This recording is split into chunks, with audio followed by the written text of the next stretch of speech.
Hey, let's go, Stuart, through some new poll numbers. In Morning Consult's general election matchup, Joe Biden is up 9 points, 51 to 42%. That seems to be pretty consistent with most of the national polls we're seeing right now.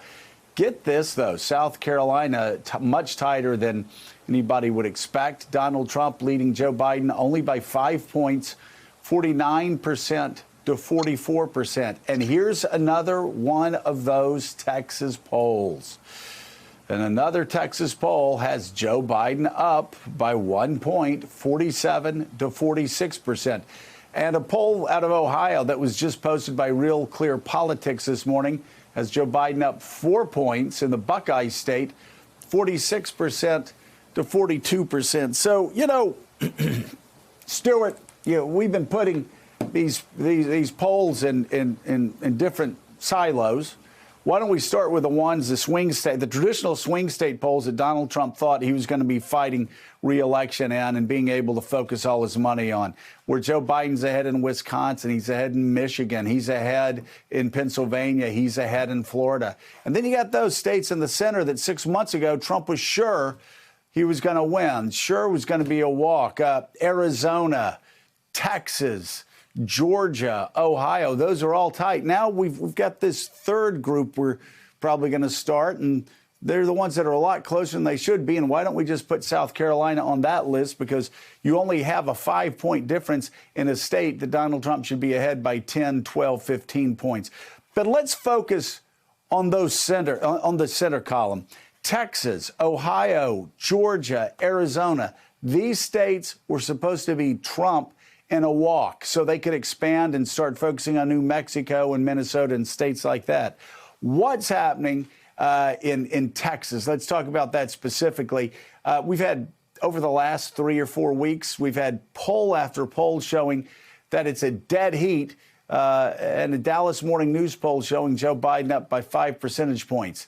Do you think that's a race we could be staying up late election night or even later into that week, election week, with Joe Biden with a possibility of winning?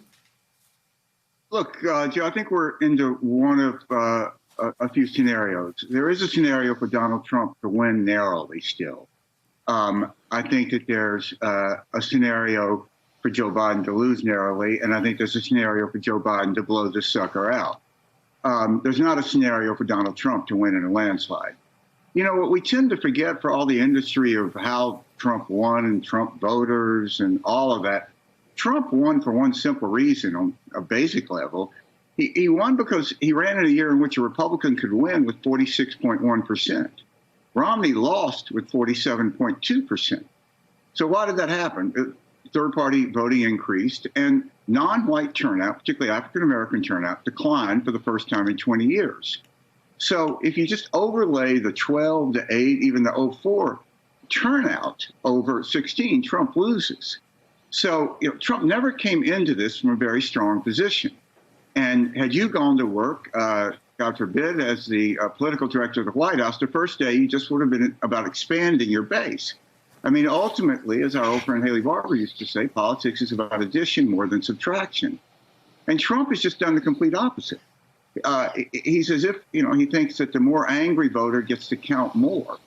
That's really just not how it works. And I think that they're just in complete denial about this. And, I found that clients who have never lost can't imagine losing. And I think one of the disadvantages that the Trump universe faces now is that everybody said they were going to lose in 16. Lord knows I said it. I mean, it's hard to find anybody who was more wrong than me. So therefore, when people are saying they're losing now, they sort of, in a human instinct, go back to 16 and go, well, they told us this before. It's kind of like, the doctor told me I was going to die before and then I lived, so I'm not going to listen to the doctor. Problem is, doctors are usually right.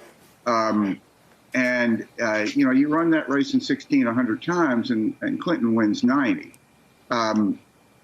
Trump just has not really put together any kind of logical campaign.